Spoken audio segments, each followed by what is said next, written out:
All right, Angela Mathon, how are you doing? I'm good. I'm good. How are you doing, Al? I'm doing fantastic that I get time to spend with you and hear your insights and ideas about AI, what we're doing in HR and people analytics and workforce planning, and how organizations are, specifically leaders, are either taking reasonable approaches based on data and insight or guessing and assuming a lot of the value is going to be realized tomorrow based on AI. So if you would, please introduce yourself and a little bit about what we're going to talk about today.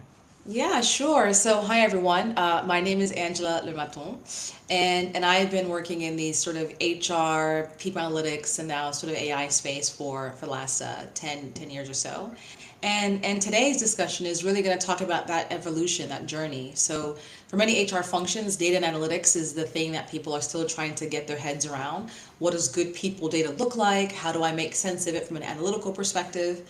And we've been dabbling in it in AI kind of traditionally in many ways. But the forms of AI that we're used to looking at in HR are things that are quite predictable, things that we understand, right? We kind of know what the outcomes are. And then in the last couple of years, this newer version has emerged where suddenly it's a lot more variable, right? And it's different. And so suddenly it's like, well, what does this mean? And how does it change how we make decisions in HR? How does it change people analytics? How does it change HR as a function?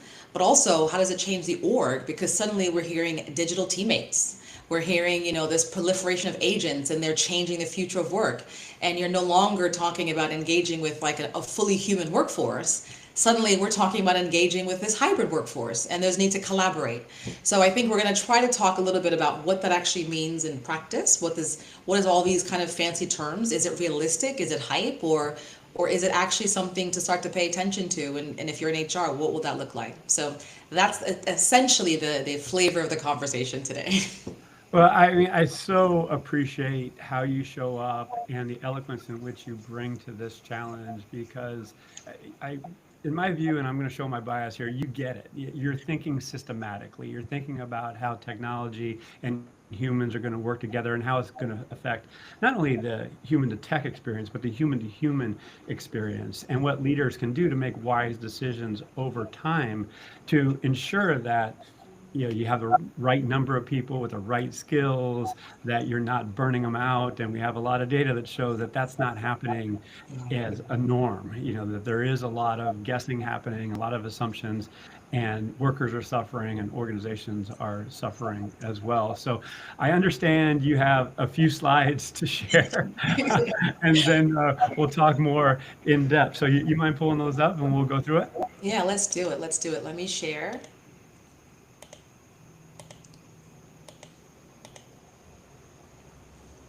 All right. There we Well, I'm go. going to get out of the way and let you share your awesome insights and ideas, and I'll come back once you're through with these handful of slides. Sound good? Got it. Let's do it. All right.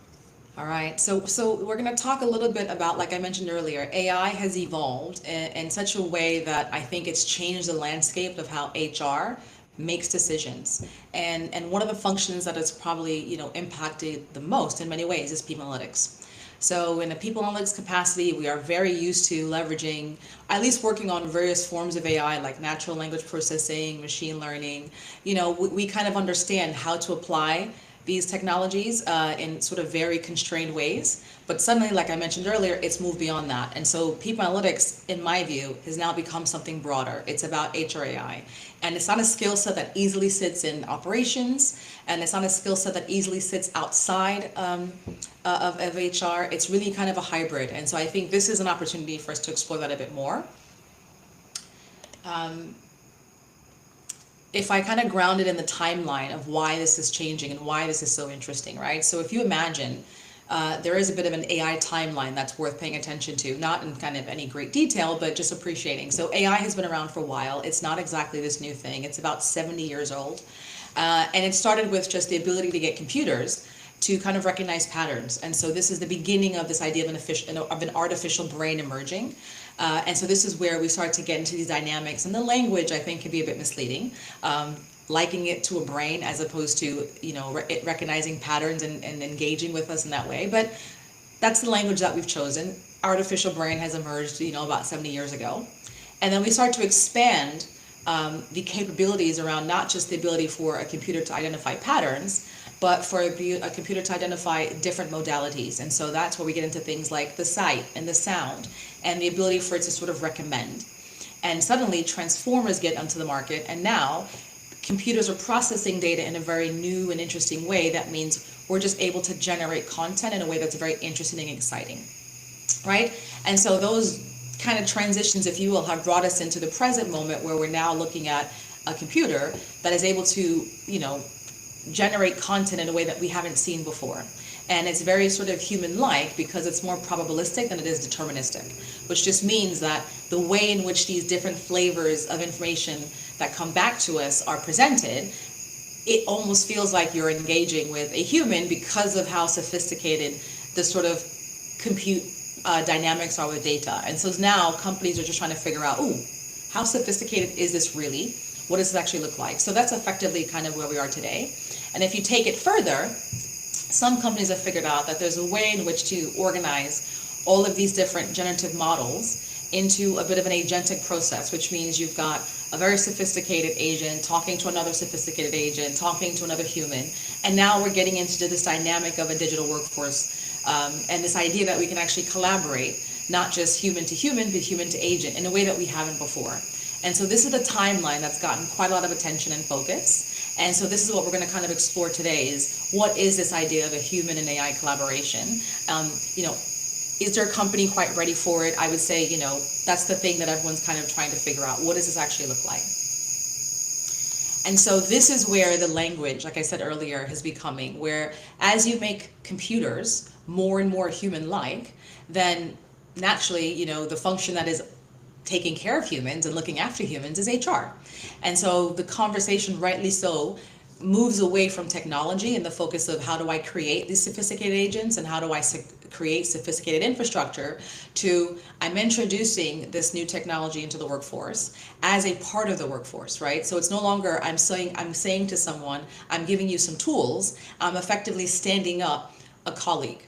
And that really changes the collaboration, and how you engage with your colleagues is going to be very different than how you're going to engage with an agent because of various dynamics. This is what's causing some of the tension point, right? So when you're engaging with humans, you're not always precise. You have an opportunity to come back again and circle through.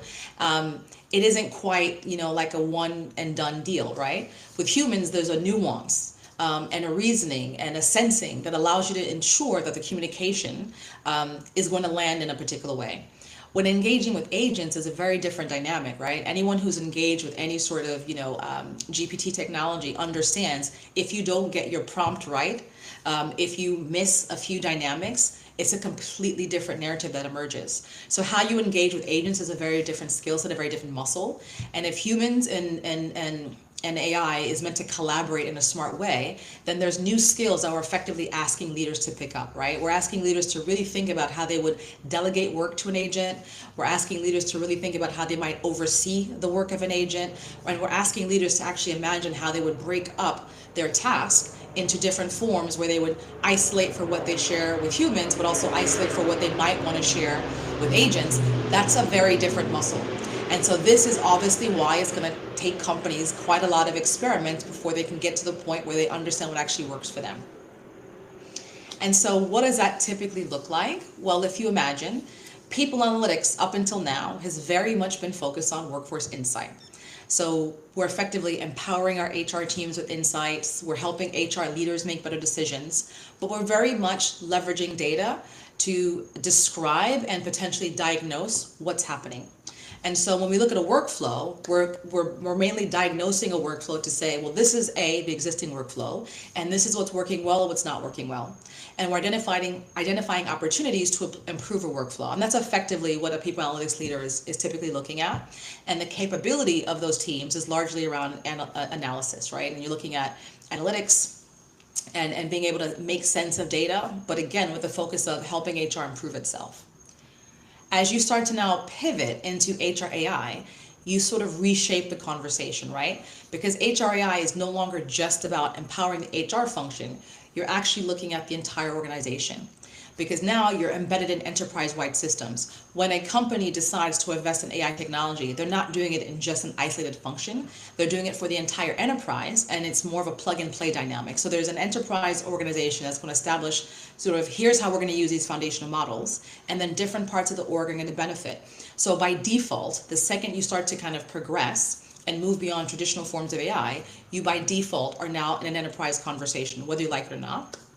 And the sophistication of that means you're looking at, how do I predict patterns? How do I potentially generate content? And how do I adapt a particular workflow? So suddenly the discussion is no longer about what happened. You're now entering a space of design where the question is, what's possible? And this is how you re-architect operating models. This is how you reimagine the way that we work. This is how you start to just sort of reimagine value creation. And this is a very new, exciting, but also scary space to be in. But it requires a strategic technologist. It's no longer just about analyzing the data and looking at what's happened and telling a story that's historical or rearview mirror. And it's also not as simple as simply saying, here's what's coming, because the future is also to be designed. So you are very much in a co-creative dynamic. And this is what makes HRI exciting, but also transformative. Sorry, I just went a little bit too quickly here. Let me find my slides. And so if we just double click a little bit into that detail like I described, when we talk about HRII, we're talking about sort of three unique capabilities that are emerging that is really worth paying attention to. And again, this is a very busy slide, so I don't expect everyone to be able to read 4-point font. But effectively what we're describing here is, if you imagine predictive analytics is about what will happen, when we start to talk about generative AI, we're talking about, well, what should we do?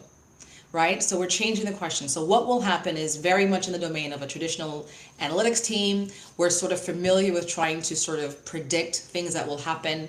And so it's the forecasting, it's the recommendations, it's how we classify and segment things. And so that's where we're working with personas, because the more information you have, even from a persona perspective, makes it easier for you to identify potential movements in the future once you have a certain level of historical detail, right? We can look at optimization of resources and allocation, risk assessment, but all of that is very much in the predictive domain. When we move into generative, right, we're no longer dealing with a deterministic mindset. We're now dealing into probabilities and the likelihood of things. And that's where it gets creative. And that's where there's the gift and the curse, if you will, depending on the capability or the problem you're trying to solve for. But generative AI is basically creating something new. And so the gift of that is how it helps you to innovate, to be creative, but also to personalize and to automate. And so when we create new content with Gen AI, we're looking at scaling personalization. We're looking at simulating and coming up with various scenarios. We're looking at how do we augment a human workflow. And so this is what makes it quite exciting when we start to think about generative AI. It's the what should we do? And it doesn't mean that it's always going to be what you're going to do, but it means that it creates the opportunity and the possibility to just imagine something new. So it's a very creative muscle that you're trying to generate. And when you then go kind of a bit further, it's being able to say, okay, well, I've created some sort of interface that allows me to generate content, and we've all leveraged maybe a GPT in some capacity. But when you start to now create agents out of this, and so you start to string agents along, you can design an agent that does one particular series of tasks, design another agent that does another series of tasks, but suddenly you're getting into a situation where a workflow could be a mix of humans and agents sort of working together. And that sort of autonomous decision-making is something that is quite new, and it's still very experimental, because agents are largely being built off of foundational models. That means that they're not always going to respond in a very sort of static and consistent way, but it does mean that it creates opportunities for creativity. It does also mean that orchestration and structure is needed to sort of make that make sense, but also human oversight. These aren't sophisticated enough to be sort of running on their own.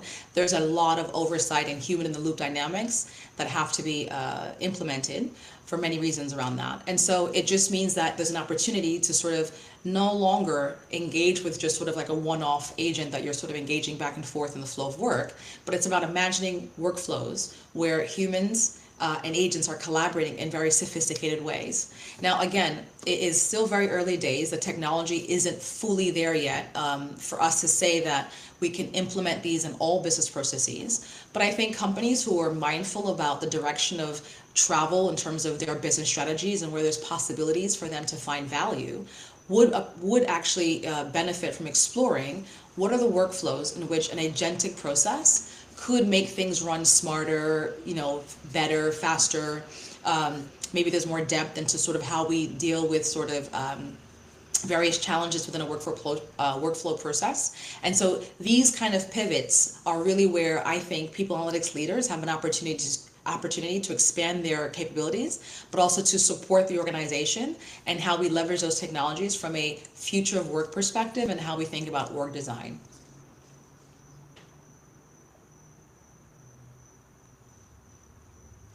Slide, yes. And so to kind of wrap up really quickly before we sort of get into questions, the idea is pretty simple. People analytics is really focused on how we help HR do its job better. And when we think about HR AI, it's really about helping the organization reimagine work and aligning people, processes, and machines together. So it's not that we don't support HR, but it's that you're by default looking at things more holistically because you're looking at how we get work done. And that's it. And so just to kind of close, I've set up a boutique consultancy where I'm helping firms to navigate this space. And so anyone who's interested in having a conversation to understand a little bit more about AI, generative AI, agentic AI, how we start to think about operating models, human and AI collaboration, how we start to really build decision intelligence, happy to have a conversation and to support, because this is a very exciting space that does require a bit of intentionality, if you're looking at getting any kind of impact.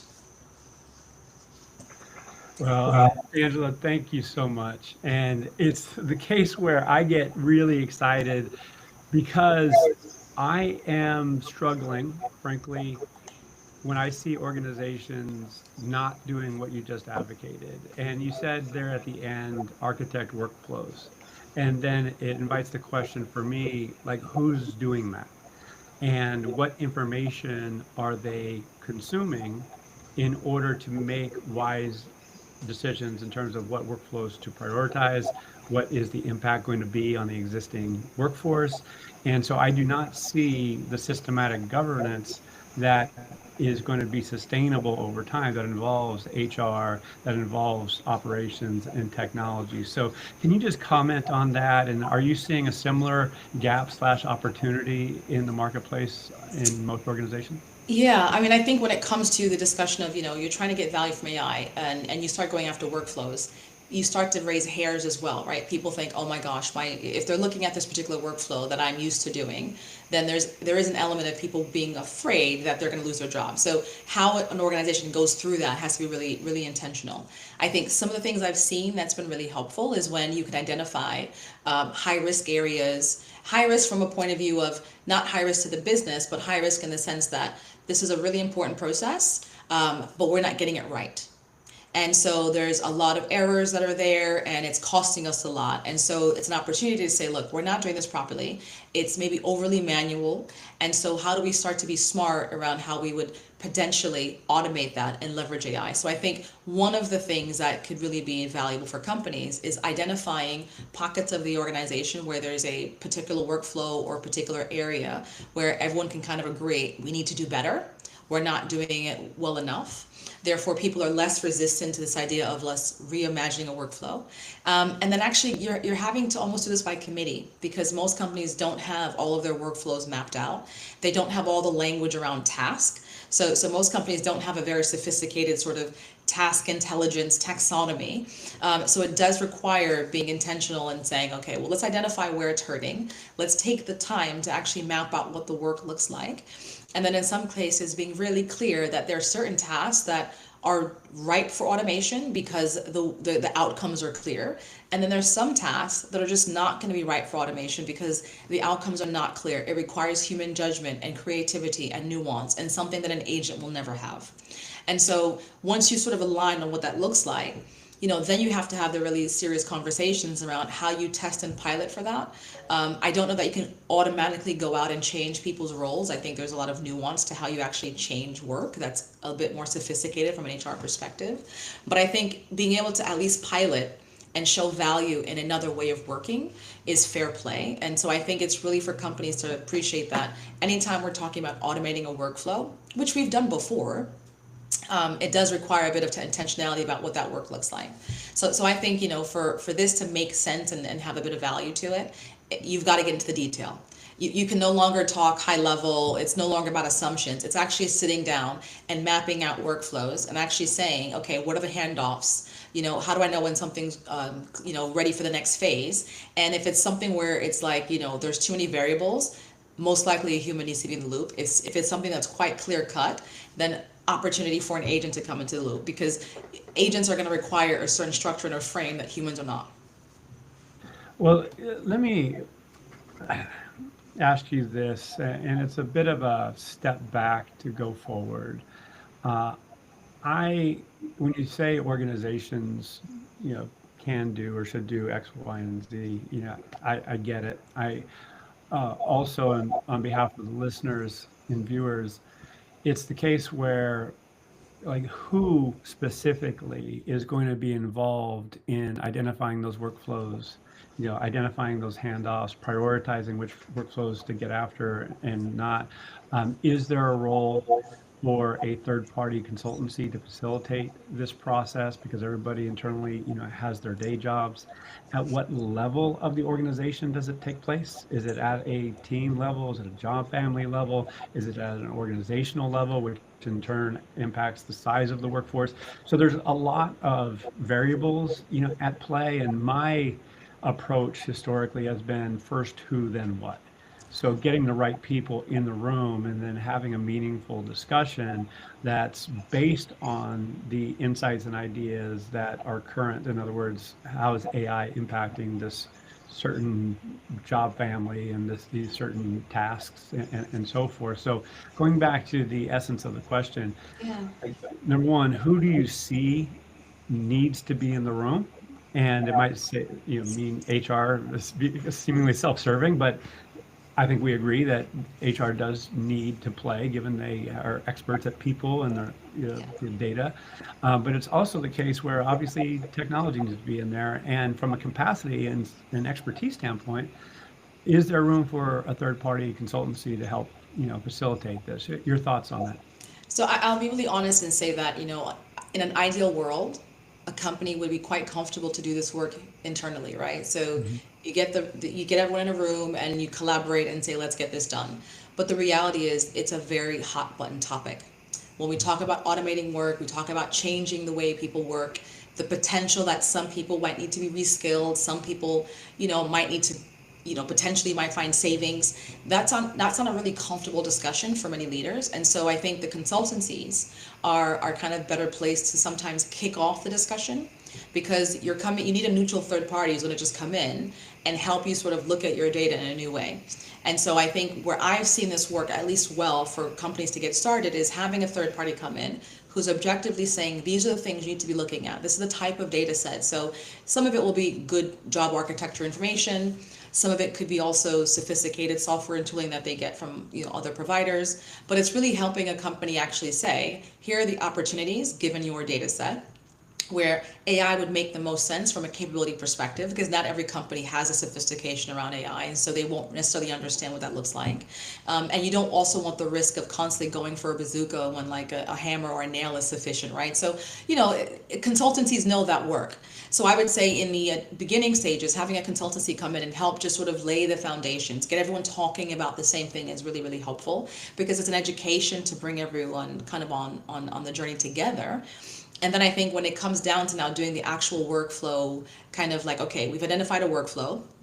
So thank you, consultancy, you've helped us identify workflows. I think where it could easily pivot internal, but again, it still depends on the maturity and the culture of the company, is when we start to get into the detail of, okay, we've identified the business areas that makes the most sense. We understand what the AI capabilities look like, and so therefore we know where we should be kind of, leveraging different technologies for different workflows. Now let's actually start to map this out. What are the tasks? What does it actually look like end to end? How do we collaborate? How do we make sure a human is in the loop in the right place? So either a human is kicking something off and ending it, or there's a checkpoint in the middle, whatever the case is. But I think it's agreeing what those kind of opportunities are, and then maybe standing up a few pilots with a new way of working, where you say, okay, we want to actually test this. And so you're going into a particular area and actually saying, okay, guys, this is the current state.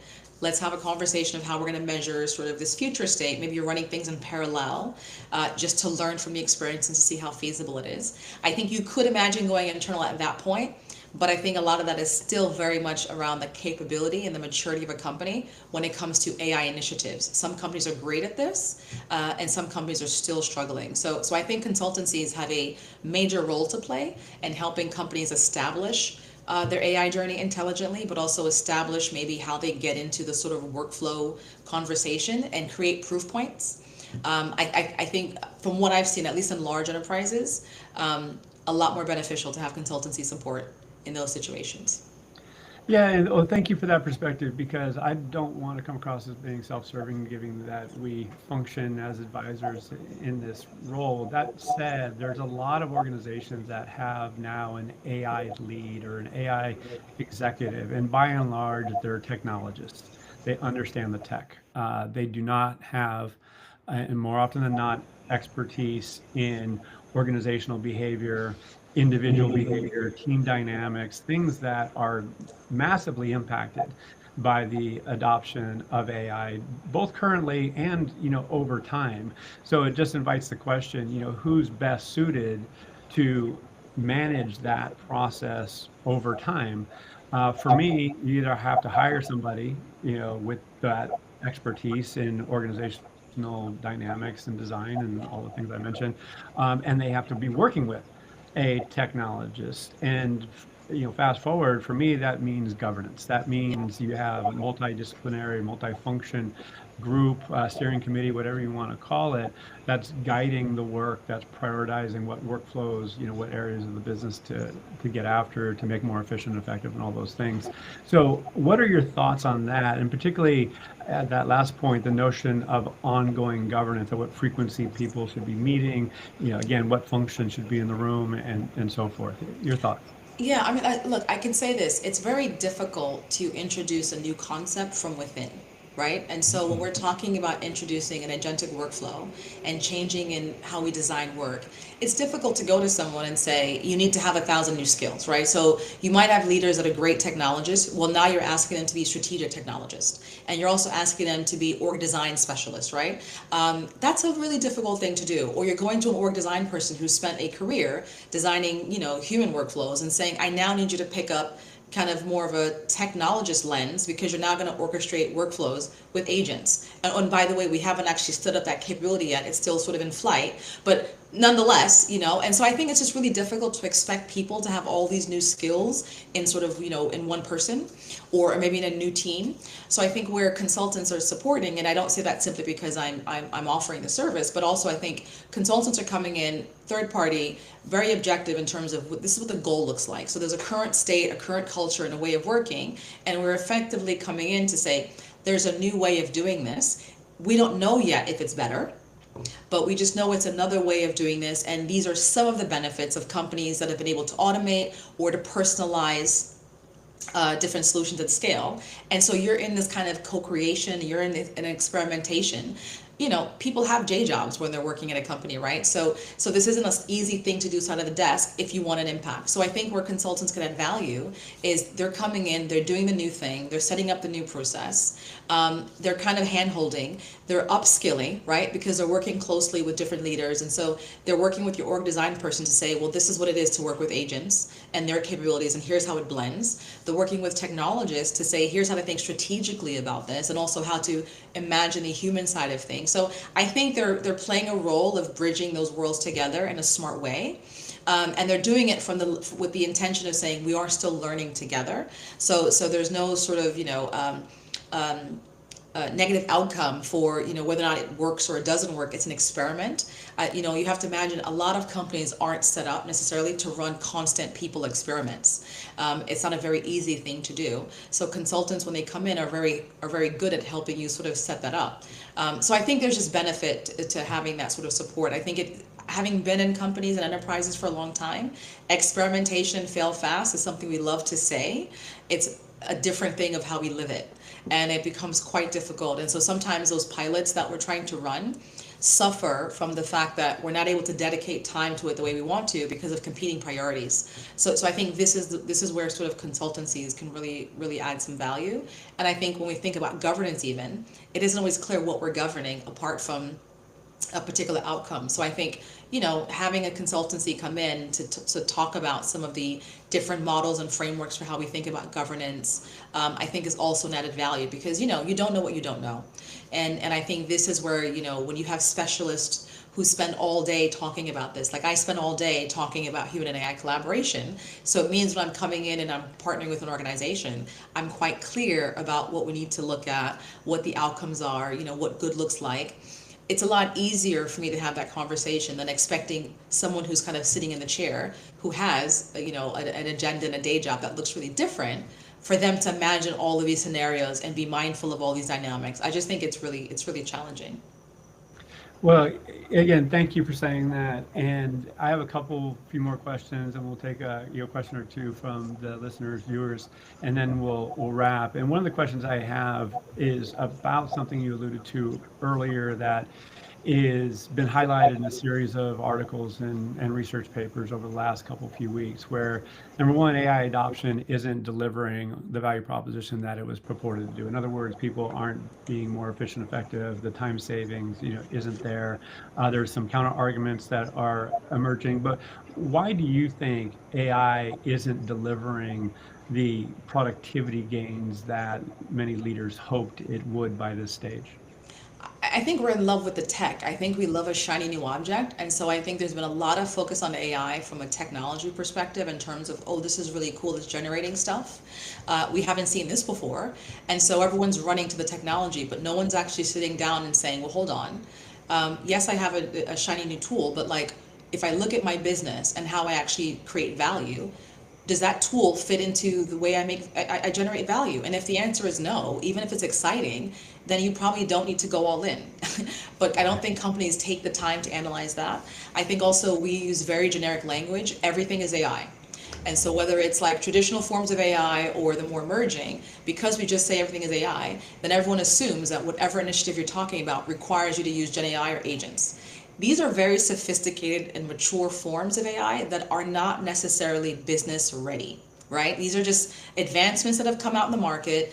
Again, I appreciate because we went out with the consumers and so everyone's able to use it for free or play with it. But when you're talking about how you get value from a business perspective, that's a very serious thing that requires a bit more consistency than what some of these solutions are offering. So I think the reason why there's failure is I think there's just been a lot of excitement, a lot of gold rush energy, a lot of enthusiasm, not enough reflection and pause, and a reminder that this is a business solution that we're exploring.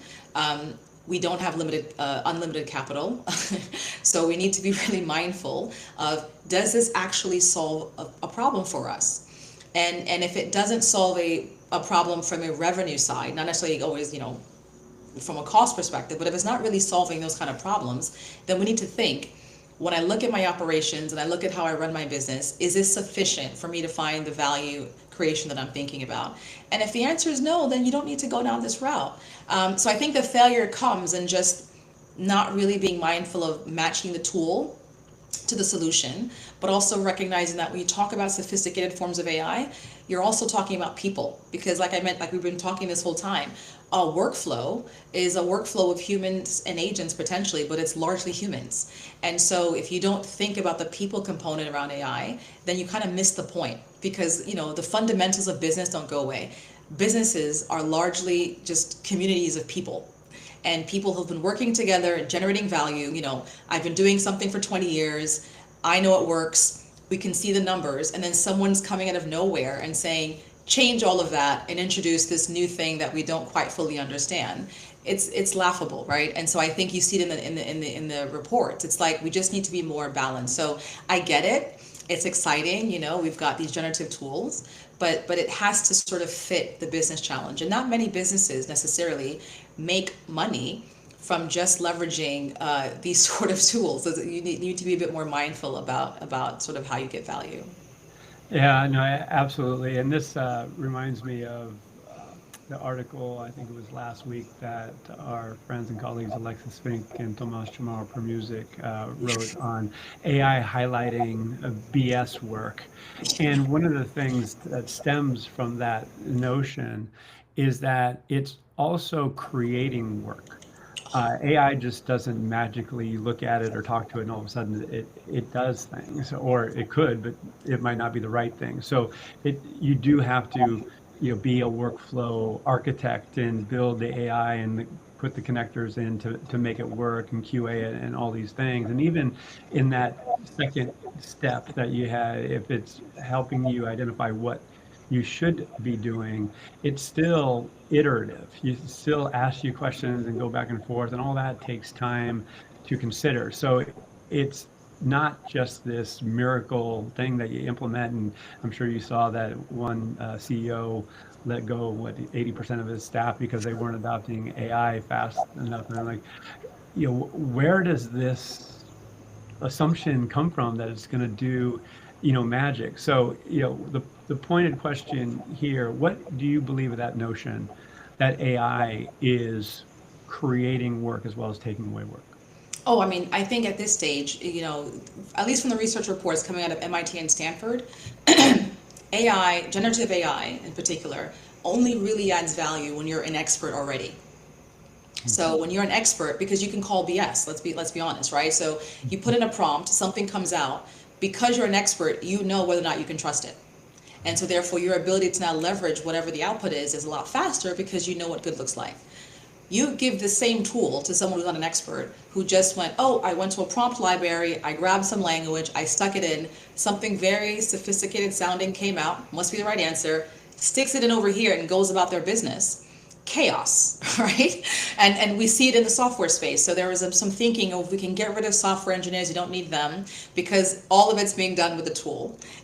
And now we're like, uh-oh, suddenly you need experts to go and clean and fix it up, and you recognize there's all these issues, and now you're better off thinking, oh my gosh, I'm asking software engineers who could have done the work properly the first time to now do cleanup.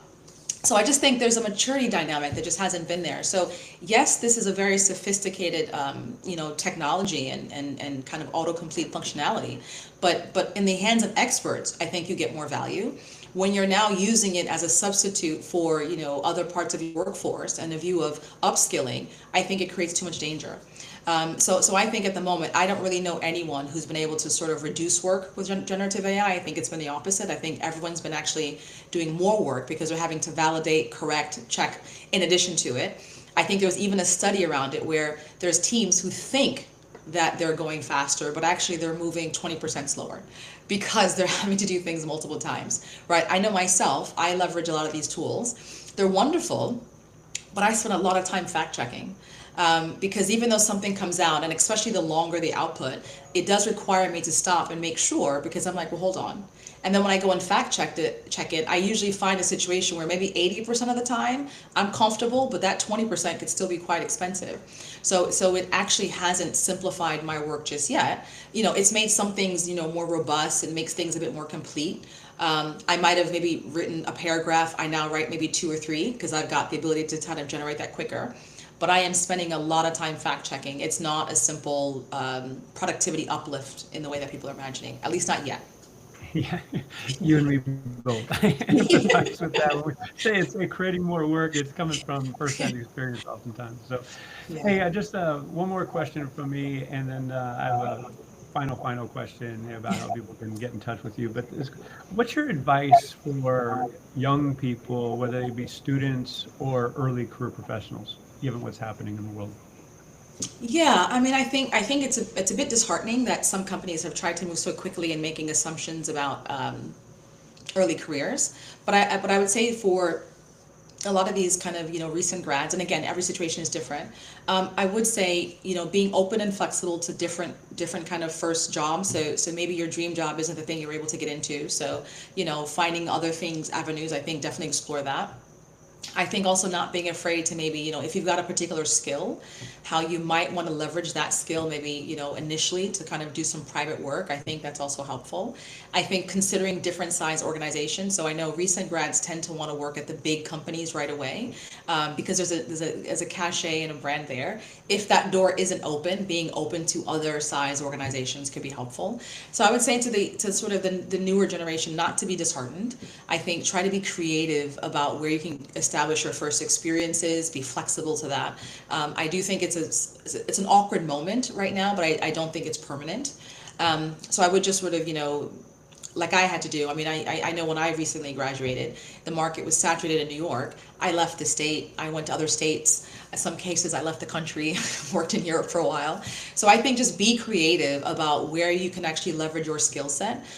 Some of the bigger markets are highly competitive, and if they're skewing towards a more experienced and an older talent pool, then be open to sort of, shifting and changing into a market where maybe that isn't the case. So I think the newer generation just has to be really creative around how they enter the workforce. I think it's possible, but it just requires a bit more creativity because of how we've sort of just unleashed AI in so many different ways.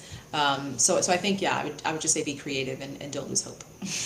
Well, thank you for sharing that, and I couldn't agree more. It is going to take an uncommon level of creativity and persistence to navigate a career. It's no longer where we have 3, 4, 5 jobs during the course of a career. It's going to be, much more, and for better or for worse. It's just the uncertainty is real, and it's Yeah. not only for organizations, for individuals as well. So, Angela, thank you for being your awesome self and sharing so generously. How can people learn more about you and what you're up to? I'm a big LinkedIn person, so I would say reach out on LinkedIn. That's probably the best way to reach me. Either DM me or book time in the calendar. My diary is open. I think that's the best way to get in contact, or engage with Al and he'll help you find me. Yes, I will.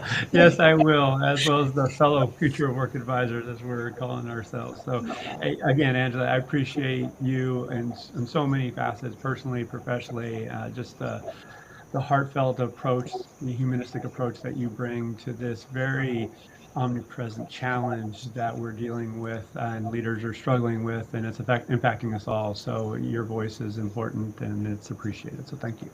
Thank you so much, Al. I appreciate it. Thank you for having me. Of course. All right. Well, thank you all for joining, and we'll talk soon. All right. Be well.